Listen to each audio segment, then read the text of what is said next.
በዓለማችን ባላቸው አጠቃላይ ሀብት መጠን ግዙፍ የሆኑ 10 ታላላቅ ባንኮችና አስደናቂ አመሰራረታቸውን እንመለከታለን። ከእናንተ የሚጠበቀው ቻናላችንን እያነቃቁ መከታተል ነው። ከ10ኛው እንጀምራለን። 10ኛ ጃፓን ፖስት ባንክ። ይህ ባንክ መገኛው ሀገረ ጃፓን ውስጥ የተቋቋመው ደግሞ እንደ ኤሮፓ አቆጣጠር በ1875 ነው። በመጀመሪያ የተመሰረተው በፖስታ ቤት ደረጃ የህዝብ ቁጠባን ለመሰብሰብ ነበረ። የጃፓን ህዝብ ለረጅም ዘመናት በፖስታ ቤቶች በኩል ያከማቸውን ገንዘብ ባንኩን በዓለም ላይ ካሉ ግዙፍ የፋይናንስ ተቋማት አንዱ እንዲሆን አድርጎታል። በኋላ ላይ ወደ ግል ይዞታነት እና ወደ ዘመናዊ ባንክነት ቢቀየርም አሁንም ቢሆን በጃፓን እጅግ በርካታ ደንበኞች ያሉት ባንክ ነው። የጃፓን ፖስት ባንክ አጠቃላይ ሀብት $1.7 ትሪሊዮን ነው። 9ኛ ሚትሱቢሺ ዩኤፍጂ ፋይናንሻል ግሩፕ ወይንም ኤምዩኤፍጂ። የኤምዩኤፍጂ ታሪክ የሚጀምረው በጃፓን የሜይጂ ዘመን ሽግግር ወቅት ለጃፓን ዘመናዊነት መሰረት ከጣሉት የባንክ ተቋማት ነው። የጃፓን መንግስት የውጭ ንግዱን ለማስፋፋት ከተጠቀመበት ዮኮሃማ ስፓይስ ባንክ ጋር በተያያዘ ታሪክ አለው ሲሆን በኋላ ላይ የበርካታ የጃፓን ግዙፍ ባንኮች ውህደት ውጤት በመሆን የአገሪቱ ትልቁ የፋይናንስ ተቋም ለመሆን በቅቷል። የተመሰረተው እንደ ኤሮፓ አቆጣጠር በ1880 ሲሆን ጠቅላላ ሀብቱ $2.8 ትሪሊዮን ነው። 8ኛ ቢኤንቢ ፓሪባስ። ይህ ባንክ በፈረንሳይ ሁለት ታዋቂ ባንኮች ባንክ ናሽናል ዲ ፓሪስ እና ፓሪባስ ውህደት የተፈጠረ ነው። ቢኤንቢ የተመሰረተው በ1848 በፈረንሳይ የፋይናንስ ቀውስ በደረሰበት ወቅት መንግስት ኢኮኖሚውን ለማንሰራራት ብሎ ባቋቋመው ብሔራዊ የማገገሚያ ፈንድ ነበር። አሁን በአውሮፓ ህብረት አባል ሀገራት ውስጥ ከሚገኙ ባንኮች ግዙፍ ባንክ ለመሆን በቅተዋል። ጠቅላላ ሀብቱ $2.9 ትሪሊዮን ነው። 7ኛ ኤችኤስቢሲ ሆልዲንግ ፒኤልሲ። ኤችኤስቢሲ ማለት ሆንግ ኮንግ ኤንድ ሻንጋይ ባንኪንግ ኮርፖሬሽን ማለት ነው። የእንግሊዝ ባንክ ቢሆንም የተመሰረተው በሆንግ ኮንግ እና ሻንጋይ ከተሞች በስኮትላንዳዊ ቶማስ ሱዘርላንድ አማካኝነት ነው። ዓላማውም በአውሮፓና በሩቅ ምስራቅ አገራት መካከል ያለውን የንግድ እንቅስቃሴ በፋይናንስ መደገፍ ነበር።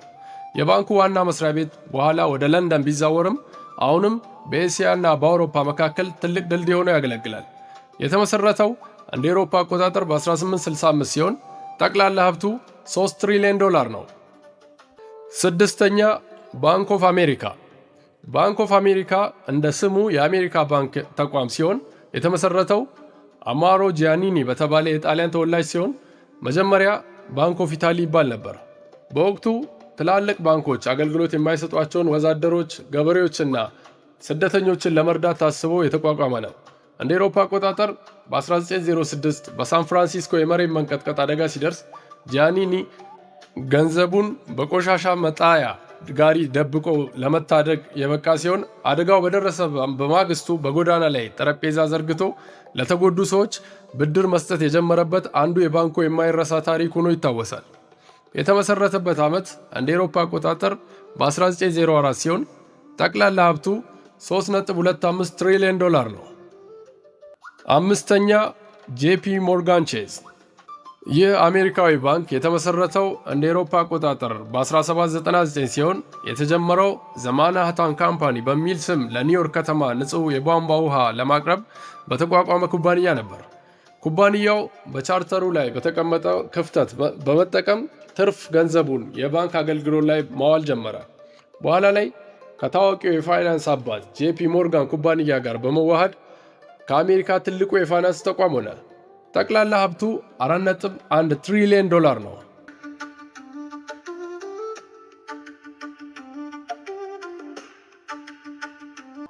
4ኛ ባንክ ኦፍ ቻይና።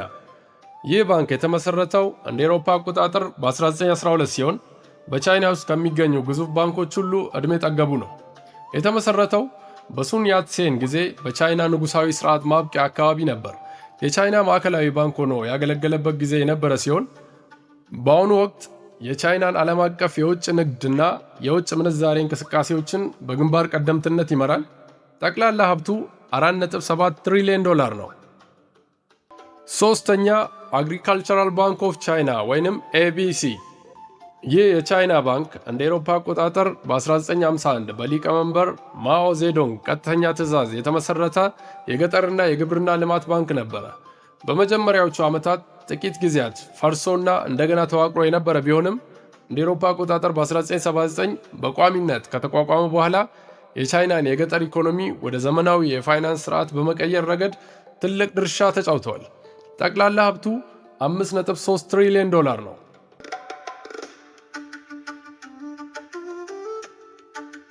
ሁለተኛ ቻይና ኮንስትራክሽን ባንክ ወይንም ሲሲቢ የተመሰረተው በ1954 ሲሆን ባንኩ ሲመሰረት ዋና ዓላማው የቻይና መንግስት የሚያካሄዳቸውን ግዙፍ የመሰረተ ልማትና የቤት ግንባታ ፕሮጀክቶች መደገፍና በጀት ማስተዳደር ነበር። በመጀመሪያ የቻይና ሕዝብ ሕንፃ ባንክ ተብሎ ይጠራ የነበረ ሲሆን በኋላ ላይ ወደ ዘመናዊ የንግድ ባንክነት በመለወጥ የዓለም ሁለተኛው ግዙፍ ባንክ ለመሆን በቅቷል። ጠቅላላ ሀብቱ $5.4 ትሪሊዮን ነው። አንደኛ ኢንዱስትሪያል ኤንድ ኮሜርሻል ባንክ ኦፍ ቻይና ICBC እንደ አውሮፓ አቆጣጠር በ1984 የተመሰረተው ICBC ከተመሰረተ ገና 40 ዓመት ገደማ ቢሆነውም በአሁኑ ወቅት የዓለማችን ትልቁ ባንክ ነው። የተመሰረተው የቻይና ህዝባዊ ባንክ ወይንም PBOC የማዕከላዊ ባንክነቱን ስራ ብቻ እንዲሰራ ከተደረገ በኋላ የንግድና የኢንዱስትሪ ብድር ስራዎችን እንዲረከብ ተደርጎ እንደ መንግስት ባንክ ነበረ። በአጭር ጊዜ ውስጥ እጅግ አስደናቂ እድገት በማስመዝገብ የፕላኔታችን የፋይናንሱ ዓለም መሪ ለመሆን በቅቷል። የICBC ጠቅላላ ሀብት $6.3 ትሪሊዮን ነው። ለዛሬ ያዝነው ይህን ይመስል ነበር። ቻናላችንን ላይክ፣ ሼር፣ ሰብስክራይብ በማድረግ አነቃቁልን። ቻው።